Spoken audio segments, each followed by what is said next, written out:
Bueno, seguimos entonces con la segunda parte. Decíamos que se conforman estas clases dominantes de los territorios dominados y que van a ser clases que desde su origen se conformen como clases subsidiarias, ¿no? Cuyos negocios, cuya matriz estructural de negocios, están íntimamente relacionados con las grandes empresas transnacionales.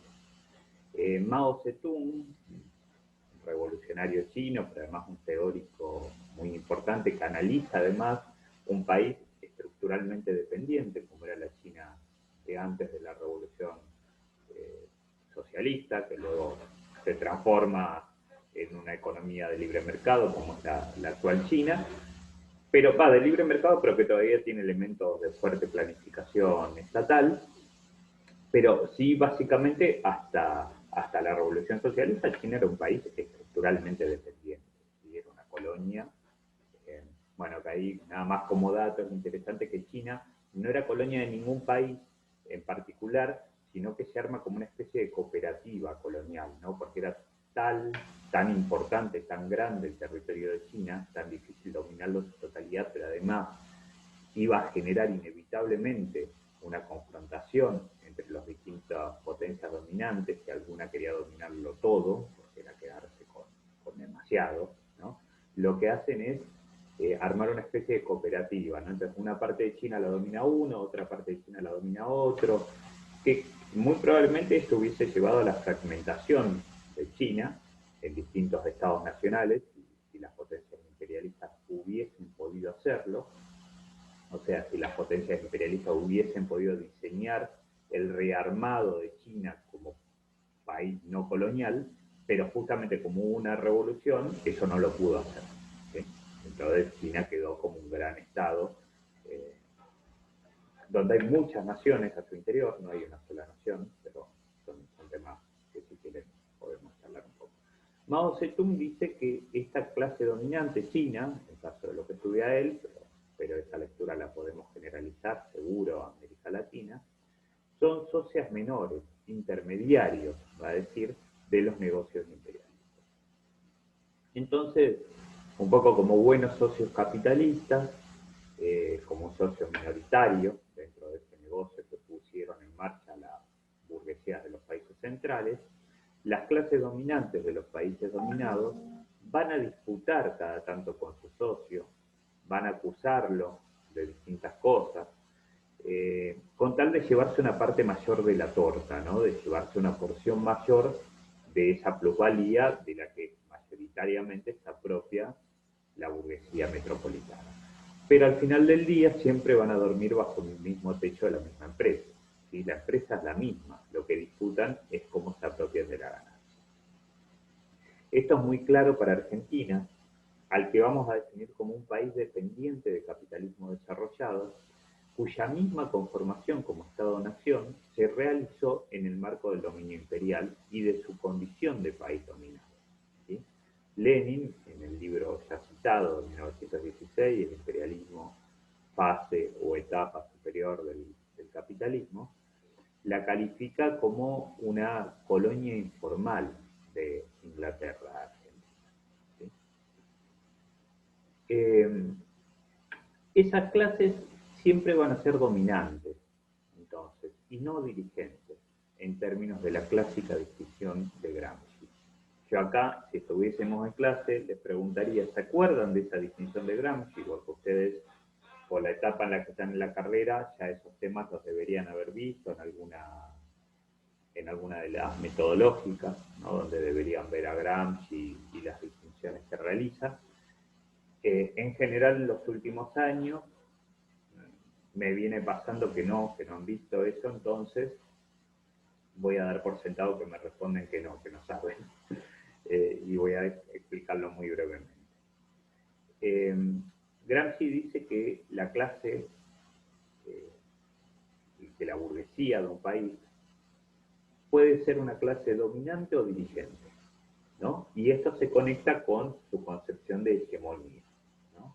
La concepción de hegemonía en Gramsci, si bien podríamos desarrollarlo muchísimo más, es, o sea, a ver, hay hegemonía para Gramsci cuando una clase social o una fracción de una clase social logra presentar sus intereses como clase al resto de la sociedad como lo que puede mejorar la vida del conjunto de la sociedad.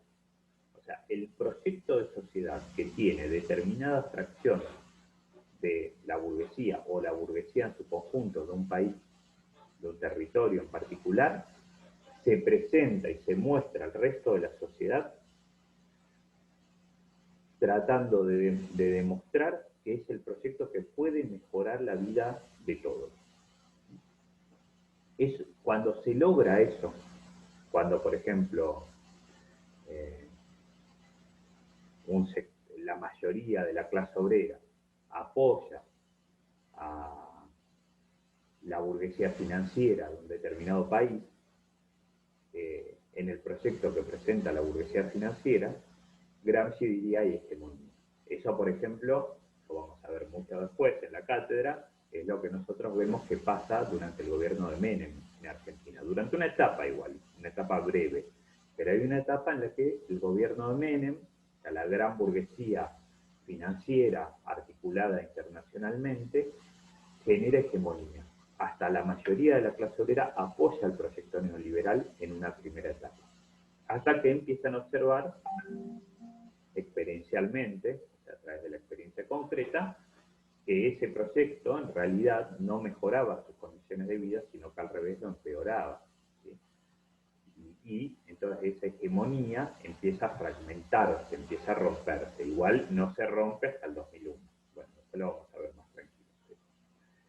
Pero entonces en Gramsci hay dos tendencias. Una clase es dirigente, una burguesía es dirigente, cuando justamente logra construir hegemonía. Cuando logra, podríamos decir, organizar a todo su pueblo detrás de lo que Gramsci denomina un proyecto nacional.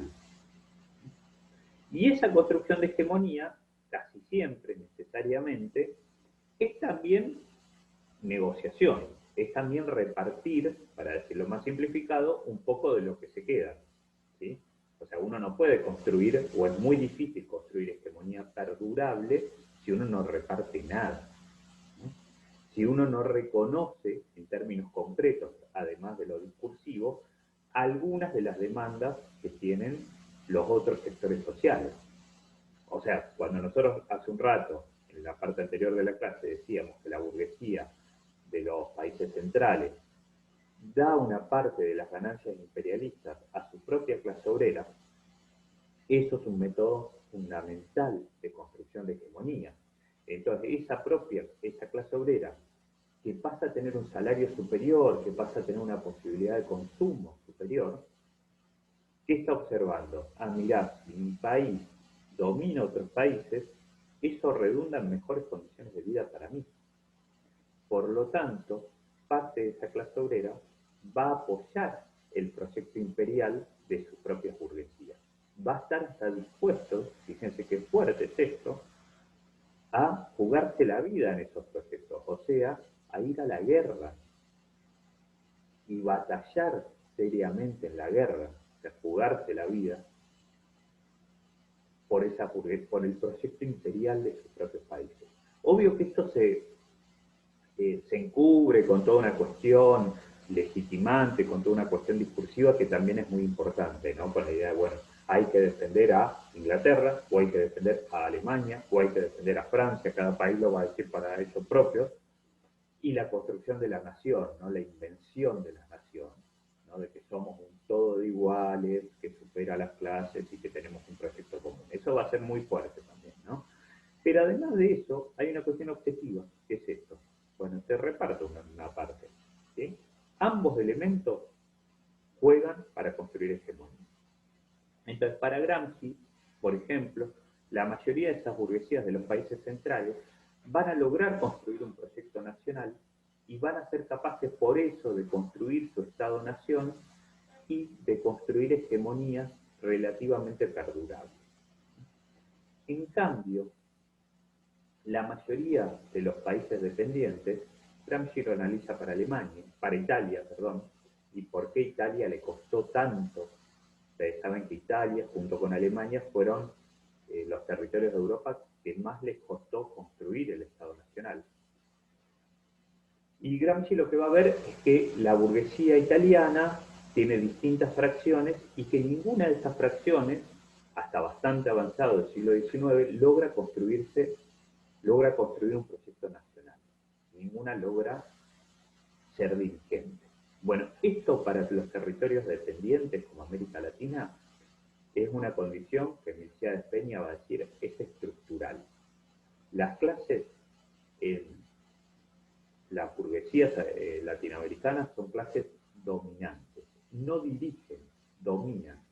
Un poco la metáfora, que a mí siempre me gusta tirarla porque me parece que ordena, es, ustedes piensen en, no sé, es una metáfora, ¿no? Una imagen no verdadera, pero es una metáfora que se usa mucho, ¿no? De parte de los políticos, de los partidos tradicionales, de los grandes empresarios, esta idea de que los argentinos, o cualquier país, con los argentinos y argentinas, somos un inmenso conjunto que debemos avanzar juntos hacia un objetivo común, ¿no? Casi como si fuésemos una marcha, ¿no? Bueno, ustedes piensen entonces que la idea del dirigente sería alguien que encabeza esa marcha y que no necesita estar dándose vuelta para mirar si los de atrás vienen, ni estar pegándoles con un látigo para que vengan. Los de atrás lo siguen, porque están convencidos. Él dirige. ¿Sí? Por lo tanto, su control es mucho mayor. ¿Sí? Siempre hay mucho mayor control social, mucha mayor capacidad de dirigir a la sociedad cuando uno tiene consenso de esa dirección, cuando uno construyó ese momento. Pero eso, dice Gramsci, y lo retoma Milcea Peña, no sucede en las burguesías latinoamericanas.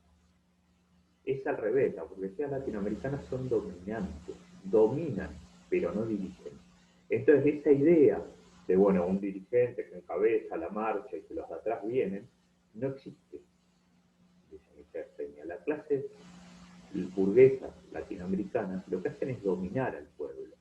Para que el pueblo avance hacia donde ellos quieren, fundamentalmente utilizan la coerción.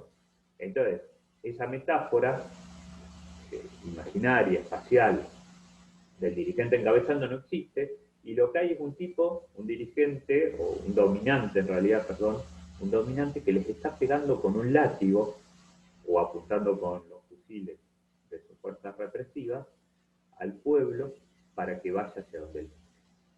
Entonces es una dominación mucho más inestable, mucho más ineficiente, mucho más incapaz o absolutamente incapaz de tener un proyecto nacional. Lo que tienen son proyectos particulares, sectoriales, de sus propios negocios, que además de esos proyectos particulares, sectoriales, como están conectados íntimamente con los negocios de las potencias imperialistas, nunca pueden quebrar esa dominación imperial. Al revés, lo que tienden a hacer es a profundizar la situación de dependencia. Bueno, acá hay una cuestión clave, para que no se hagan lío, clave para explicar, y quiero evitar que se me olvide de explicarla, que es que los libros de Milcea Peña, como pasa con varios, con Gramsci también pasó en parte, con Marx también, ¿no? Milcea Peña se suicidó muy joven y dejó un montón de escritos ya realizados pero no publicados, ¿sí? Es más, algunos tampoco consolidados, o sea, algunos eran fragmentos que luego discípulos de él, compañeros que militaban con él, Milcea Peña era un dirigente trotskista muy importante, los compilaron, los juntaron, los ordenaron y los publicaron. No recuerdo ahora bien, pero publicó pocos Vida Milcea. Publicó algunos de los libros que editó. Milcea Peña es realmente un historiador importantísimo, ¿no? Criticable en muchas cosas, porque bueno, porque todos somos criticables, pero súper rico y con hipótesis, ideas, temas y problemas que muchos historiadores de la academia después retomaron y recuperaron, en muchos casos sin citarlo. porque como no era un historiador formal, no era un historiador de la academia, bueno, algunos creen que robarle se puede sin hacerse problemas. En fin. Bueno, Milciades entonces dejó esos escritos y bueno, con la edición de uno de los textos que les dejé, que es el que está titulado La clase dirigente argentina, a ver si puedo compartir pantalla. ¿Cómo es?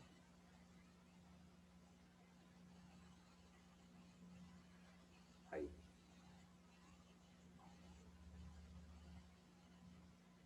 Este es el texto, La clase dirigente argentina frente al imperialismo. Bueno, con esta edición hizo un desastre, el título en realidad, la edición está buena, pero fíjense que interesante cómo los que hicieron la compilación se equivocan y le ponen la clase dirigente argentina frente al imperialismo el título, ¿no? Título principal. Pero el subtítulo, claramente, Yamilcea Peña dice las clases dominantes argentinas, ¿sí? Unidad y diferencia, donde trabaja justamente las complejidades al interior de la propia clase dominante argentina, las distintas fracciones que existen y su relación inherente, inescindible con el imperialismo, ¿sí? Pero entonces, acá podremos decir, este título principal no le den importancia y denle importancia a este subtítulo, que es el clave, ¿sí?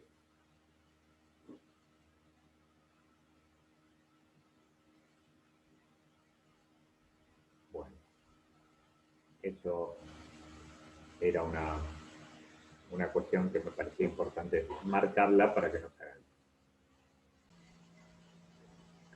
Bueno, entonces, como son clases dominantes y no dirigentes, eh, no pueden articular nunca los intereses de sus clases dominadas tras sus intereses como clase dominante. No pueden construir un proyecto nacional como sí lo consiguieron algunos, al menos durante algunas etapas de su historia, las burguesías de los países centrales. Bueno, con este desarrollo se observa una nueva característica de la economía y especialmente de esta nueva articulación que es el sistema imperialista mundial. Que esa característica va a estar desarrollada por Trotsky y ya va a estar incorporada en realidad implícitamente en los análisis de Marx y de Lenin, pero el que la formula es Trotsky. Y es lo que denominamos el concepto de desarrollo desigual y combinado. ¿Qué significa esto? Bueno, que en un mismo marco de negocios, en un mismo armado económico, en un mismo sistema económico, se articulan diversos espacios productivos, diversas formas de producir, diversos niveles, relaciones de producción y hasta distintos modos de producción bajo la hegemonía de uno de ellos. Ese concepto, recuerden, era el que formulamos como formación económica social. El concepto de formación económica y social es clave, es constitutivo de un concepto más desagregado, más complejo, como el de desarrollo desigual y combinado. Eso, lo que va a decir entonces Trotsky, es que esa articulación en una formación económica social se da bajo un formato que es el de desarrollo desigual y combinado. ¿Qué quiere decir? Que hay distintos desarrollos, distintas estructuras, pero que esas distintas estructuras, distintos niveles, ¿no? No es que tienen que ir hacia el mismo formato, es que justamente funcionan así como un desarrollo que está combinado, que es desigual pero que está combinado. Entonces, lejos de una mirada como la de subdesarrollo, donde aparentemente uno está acá, un país está acá y el otro está acá, ¿sí? Pero no tienen relación entre sí, ¿sí? Y además lo que debe lograrse supuestamente en ese discurso es que el que está acá, ¿sí?, sigue acá y que eso no cambiaría la cuestión sistémica, supuestamente. Trotsky va a decir, no, no, este que está acá y este que está acá son parte del mismo sistema. Y además, no solo son parte del mismo sistema, sino que ese desarrollo desigual de este con respecto a este son parte de lo mismo, pero además están combinados. O sea, este está en esta situación para que este esté en esta. Y a la vez, este está en esta situación dominante gracias a que domina esto. Esto que parece una obviedad tiene una complejidad muy interesante y justamente enfrenta los discursos legitimantes del capitalismo que plantean, no, este que está acá y que no llegó a estar como este acá, simplemente es porque no se desarrolló como el capitalismo quería. Trotsky va a decir, no, este que está acá se desarrolló tal como quería el capitalismo, justamente el capitalismo ya en una fase imperialista. ¿Se entiende? Espero que sí, si no lo discutimos mejor. Bueno, este desarrollo desigual y combinado se da tanto a nivel mundial como al interior de cada estructura económica y social nacional. Esta es otra cuestión fundamental. O sea, al interior de cada estructura económica nacional, regional, local, podemos encontrar formas de ese desarrollo desigual y combinado. Así ejemplos sobran como la articulación mundial entre la industria textil inglesa y el esclavismo de las plantaciones de algodón del sur de Estados Unidos y muchos otros, ¿no? A nivel más micro, podemos pensar en nuestra región, en cómo se articulaban, cómo se articulan todavía, el pago muchas veces en especie a los peones de los campos rurales, o el trabajo en los yerbatales o los ingenios azucareros, ¿no? bajo relaciones sociales aparentemente precapitalistas, ¿no? bajo formas de opresión terribles, pero que se articulan íntimamente. O sea, Benetton muy probablemente le pague parte de sus salarios a los peones en especies en vez que monetariamente. Pero Benetton a nivel mundial está absolutamente articulado, y tengo que explicarlo, con la economía más avanzada, ¿no? y más complejizada. Bueno, un mecanismo muy importante en términos de legitimación ideológica de la dominación imperial será el de la División Internacional del Trabajo, ¿no? La División Internacional del Trabajo es un invento realmente magnífico en términos ideológicos, o sea, de discurso, por el cual se plantea que cada país debe especializarse solamente en producir aquello para lo cual tenía ventajas comparativas. Así, por ejemplo, se formula casi como una verdad absoluta e indiscutible que Argentina debía ser agroexportadora y construir una relación simbiótica, supuestamente simbiótica, con la Inglaterra industrial. Y así, por ejemplo, se firmaron algunos acuerdos increíbles, totalmente coloniales, como por ejemplo el que se firmó entre Inglaterra y Portugal, el Tratado de Metán, donde Inglaterra básicamente le vendía todos los productos industriales a Portugal, mientras que Portugal solo le vendía a Inglaterra el oporto, ¿no? La famosa imagen del noble inglés o del burgués inglés tomando su oporto luego de la cena. Bueno, ese oporto venía de Portugal. Todo lo demás se lo vendían los ingleses a Portugal. Supuestamente eso era un tratado simbiótico que beneficiaba a ambos de ventajas comparativas. Bueno, en Argentina esto va a ser el Tratado Roca-Runciman, ¿no? Supongo que ya lo conocen, si no lo conocen, pues hablamos después, pero lo deberían conocerse a esta altura. Bueno, ¿en qué se basaba esta teoría económica? En llevar el concepto de división social del trabajo. Fíjense, es muy importante que entiendan esta tergiversación de un concepto y su transformación en otro, ¿no? Llevaban el concepto de la división social del trabajo y de la mejoría que ese proceso conlleva en toda producción organizada a la producción mundial. O sea, trasladar sin escalas, casi al modo de una metáfora, una relación de cooperación en el trabajo entre personas a la relación entre los estados. La teoría parte de un proceso clásico en todo invento ideológico que se realiza del poder, algo ante lo cual siempre remarcamos que debemos estar muy atentos, que es el deshistorizar el proceso, ¿no? Y entonces se lo hace ver como una relación de armonía y no de dominación, no de conflicto.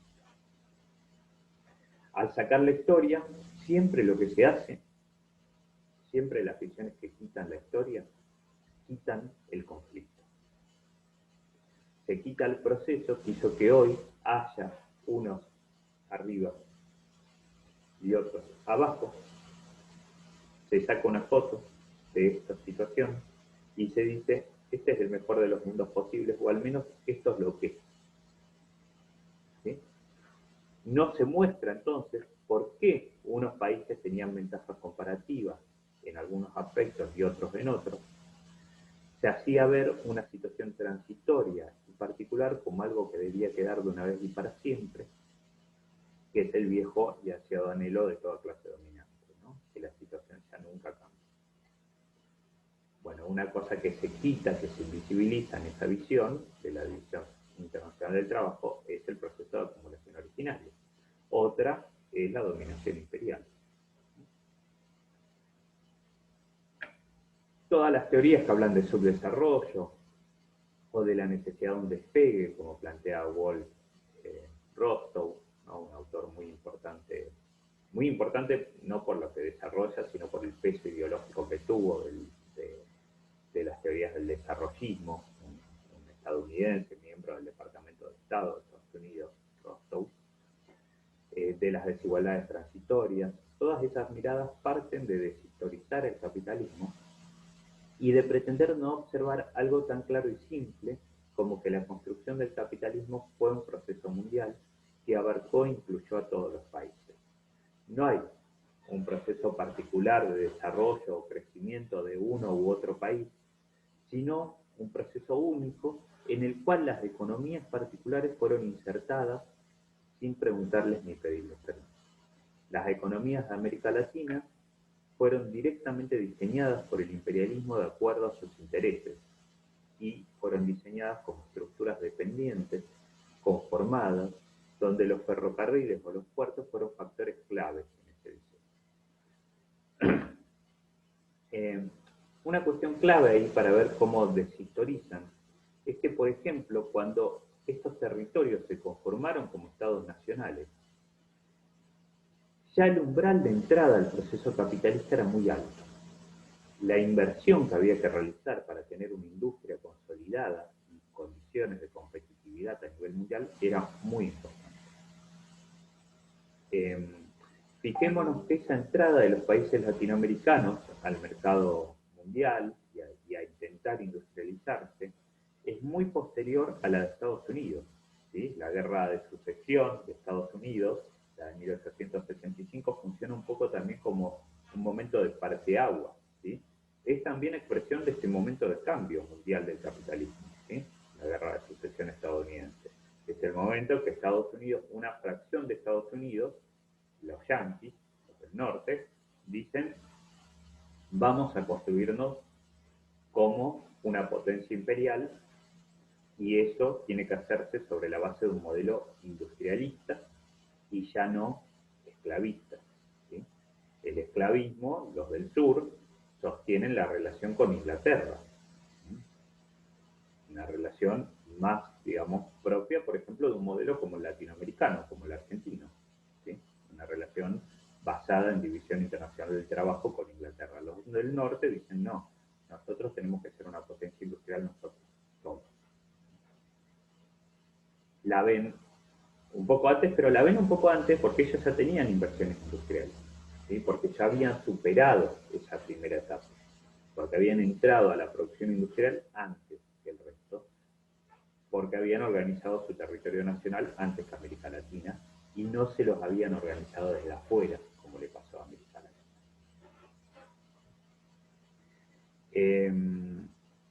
En esos años, entre la guerra de secesión, 1865, y cuando América Latina termina de ordenarse en términos de sus territorios nacionales, que es más o menos hacia 1880, justo son años en que se produce ese gran avance en el proceso capitalista de producción, que es lo que se suele denominar la segunda revolución industrial. En ese momento, a partir de ese momento, ya no se habla de pequeñas producciones textiles, de talleres apenas maquinizados, sino ya de importantes fábricas con alta concentración de capital que demandaban una enorme inversión inicial.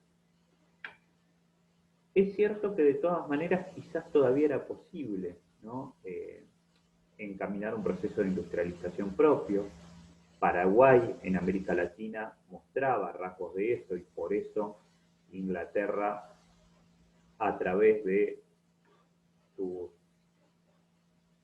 burguesías controladas, de sus clases dominantes controladas en Argentina, Uruguay y Brasil, generó la terrible, la trágica guerra de la Triple Alianza. Fíjense que también la guerra de la Triple Alianza es de ese momento histórico, 1865, 1870.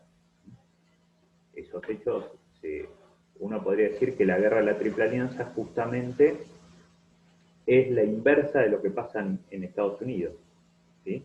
Si uno piensa la guerra de la Triple Alianza como una guerra civil, que para mí hay que pensarla así, ¿no? Esto lo plantean varios autores, lo plantea especialmente autores que vienen del revisionismo histórico, como Hernández Arregui, plantean la idea de la guerra de la Triple Alianza como una guerra civil. Se me está olvidando un autor, por eso estoy pensando, un autor que es el que mejor plantea esto de la guerra de la Triple Alianza como una guerra civil, que es Norberto Galazo, un historiador muy interesante también, no académico, está vivo Norberto todavía. Bueno, ellos plantean esta idea. Y entonces ahí pasa la inversa en América Latina.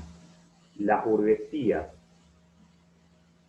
que quieren unos países, unos territorios organizados bajo la División Internacional del Trabajo, ganan la guerra contra el sector que estaba tratando de buscar una industrialización, que es muy probable que hubiese terminado en un fracaso. Misiones Peña dice, no había posibilidad de que Paraguay se industrializase,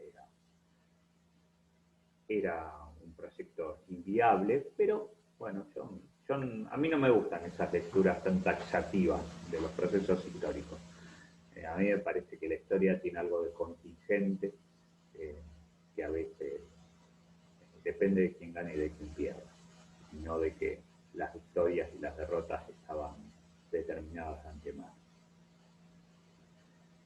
Bueno, decíamos, de todas maneras, quizás todavía era posible. De hecho, un pequeño país de América Latina intentó generar un proceso propio de desarrollo que iba hacia la industrialización y hacia un desarrollo autónomo. Y en ese caso es donde más claramente se mostró la falacia del concepto de subdesarrollo o de los modelos lineales, ya que cuando Paraguay intentó ese proyecto, quedó muy claro el carácter internacional del sistema mundial capitalista, que a través de la guerra de la Triple Alianza ahogó en sangre y plomo ese posible proceso alternativo. Vamos a cortar acá una segunda parte, así no las hacemos tan largas.